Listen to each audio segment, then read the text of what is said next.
Hello everyone, my name is Gabby, and welcome back to another Dragon Ball Super review. This time reviewing episode 103. 17 fights with Ribrianne, while Goku fights with Rosie. But as Goku starts getting the upper hand, the Universe 2 Yard Rat teleports the two maidens to safety. Meanwhile, after defeating Botomo, Gohan and Piccolo are challenged by the remaining members of Universe 10. But they both take down their Universe 10 opponents, which causes all members of the universe to be eliminated and Universe 10 to be erased. Gohan stares at the destruction which he was forced to be responsible for, then gets up and moves on. So, what did I like about this episode? Well, first of all, Universe 2 and Ribrianne again. Last week I was talking about how I really enjoy Ribrianne and the sort of magical girl parody thing that she is, but I sort of wish they did more sort of specific magical girl references, and I think they actually did that this episode. And that she basically starts off this episode by yelling out a speech that wouldn't be out of place in Sailor Moon, and even the stuff with the Universe 2 Yard Rat coming in to sort of save them, teleport them to safety, kind of feels like something that was very sort of almost like Tuxedo Carmen inspired, like a very sort of like, mysterious protector who goes and shows up in the last minute when the girls are having trouble. Before I was thinking that a lot of this magical girl stuff was kind of sort of Pretty Cure inspired, but I think that this episode in particular, the magical girl stuff was very much Sailor Moon inspired, and it's still really fun. I mean, like 17 and Ribrianne basically going at each other, making these giant big speeches about love and friendship and whatnot. It is just hilarious. I think it was just really, really entertaining. But the other kind of big part of this episode was really Gohan. And I don't know if it's just me, but I feel like in this episode in particular, and I mean, honestly, it's been a thing throughout this entire arc, but also with this episode in particular, Gohan was like really, really cool. I mean, he's pretty powerful, he beats quite a few opponents, he gets put in a fighting situation where he doesn't immediately know what to do, but he also instantly adapts, and he's kind of gotten over his weakness of being overconfident if he feels like he's got the upper hand in a battle. Like in the fight with Botomo, after winning, he manages to be able to both sort of say a really cool kind of badass sort of victory speech while also still not letting his guard down at all. And like, that is just so cool, it kind of almost feels unfair to everyone else. I mean, like, maybe this is just my inherent Gohan bias talking. Maybe in reality he hasn't been presented as any cooler than like 17 or Frieza or Vegeta or basically any other of the Universe 7 members in this tournament.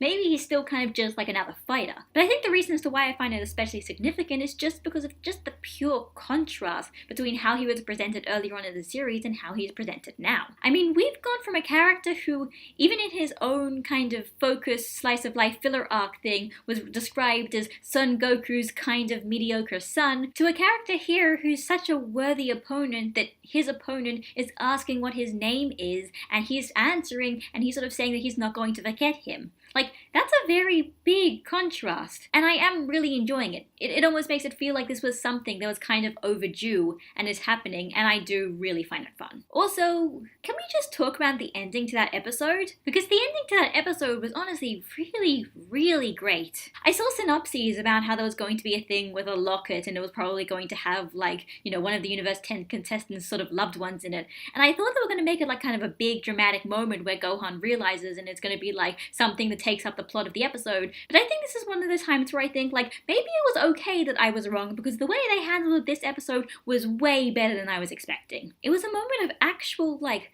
subtle storytelling. They showed the locket being raised, they showed Gohan's expression, and that's basically it. They didn't make a really big deal out of it, they didn't stop the plot to tell us exactly what the characters were feeling, because in all honesty, they didn't need to. Without any words, they managed to communicate what Gohan was thinking, what Gohan was feeling, what his situation on this entire tournament is like, and what has caused him to sort of reconcile those feelings to make him want to fight in the first place. They did that within like 2 minutes without basically any lines of dialogue, without it really feeling overblown at all. And that in itself is basically kind of amazing. This is not a series in general that tries to be subtle. So the moment this happened, well, first of all, kind of hit me like a ton of bricks because it doesn't normally do that, but second of all, I think it made it really kind of special. As for what I didn't like about this episode, well, maybe, I guess it's getting a little bit disappointing that a lot of these big fights keep getting interrupted. I mean, it's happened to Jiren and kind of Toppo and Caulifla and Kale and Ribrianne. It feels like every time a big threat kind of shows up and makes themselves known to the heroes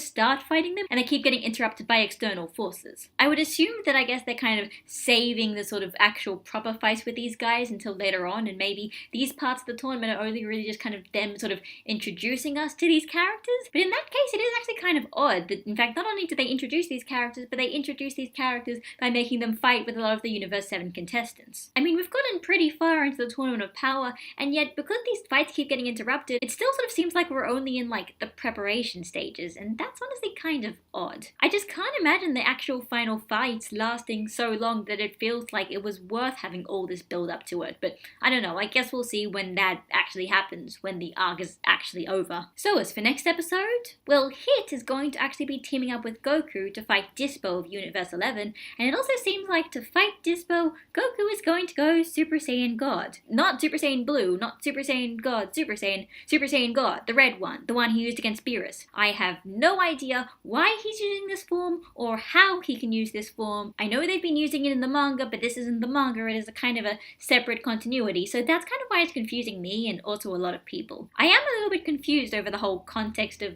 Goku using this form, and I'm also wondering if it's going to make Goku's forms feel even more confusing than they already are, but I am still looking forward to it, and Goku and Hit teaming up sounds like a lot of fun. So that was Dragon Ball Super episode 103. You remember how last week I was saying how Dragon Ball Super pandered to me and I was like happy about it? Well, I almost feel like I was wrong or something, because this week Dragon Ball Super pandered to me even more, because we had both the Magical Girls and Gohan in the same episode. And they actually did really cool stuff that made sense for their characters and almost felt like they were exploring some things as well in terms of their characters. Not only that, but they had fun fights, now Hitate animation action, and actual kind of subtle storytelling. I feel like without a doubt at this point this is probably one of my favorite episodes of the Tournament of Power so far. It basically just has everything I really wanted. I mean, to be completely fair, even I'm getting a little bit tired just by how little it feels like it's being accomplished every episode. Even if characters are actually getting eliminated, it feels like a lot of the big fights that everyone keeps kind of like